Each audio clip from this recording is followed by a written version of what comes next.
पिस्सू पूरी दुनिया में पाए जाते हैं। वो अलग अलग तरह के हो सकते हैं, लेकिन वे सभी खून पीते हैं। इनमें हाइलोमा नई प्रजाति है।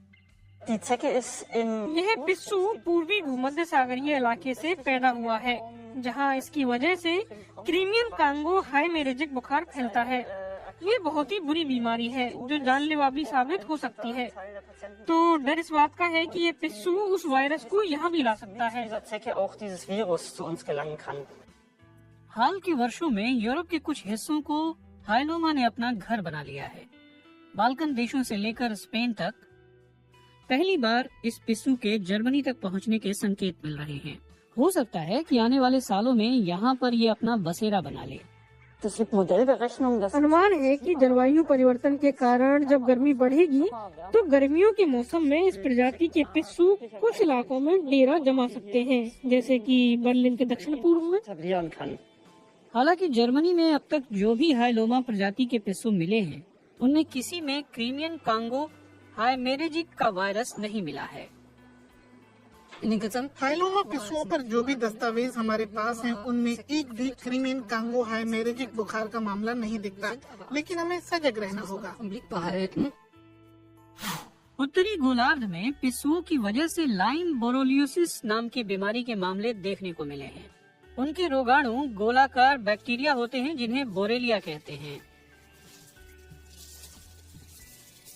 बोरेलिया की वजह से शरीर में इन्फेक्शन हो जाता है, जैसे जोड़ों में इन्फेक्शन के कारण गठिया हो सकता है।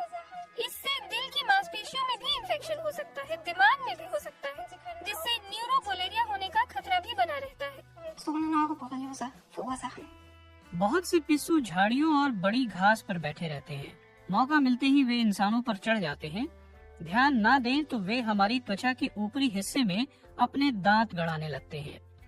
12 घंटे के भीतर बैक्टीरिया आपके शरीर में दाखिल हो सकता है।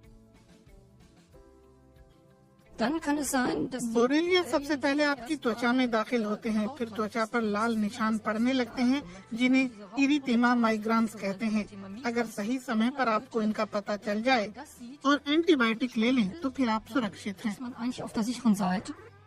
गर्मी के शुरुआती दिनों में होने वाली मेनिंगो एन्सेफेलाइटिस बीमारी बहुत दुर्लभ है, लेकिन हो जाए तो उसका इलाज बहुत मुश्किल होता है। जर्मनी के कुछ हिस्सों में इस बीमारी के वायरस पाए जाते हैं। हर साल इससे 300 से 500 लोग बीमार पड़ते हैं, कुछ मारे भी जाते हैं। इससे बचाव का सिर्फ एक तरीका है, टीका। जरूरी है कि आप खुद अंदाजा लगाएं कि कितना जोखिम है, जैसे कि आप पिस्सुओं के कितने संपर्क में रहते हैं। हो सकता है कि आप जर्मनी में रहते हो या फिर यूरोप के दूसरे हिस्सों में जाते हो, तो ऐसे में टीका लगवाना फायदेमंद होगा।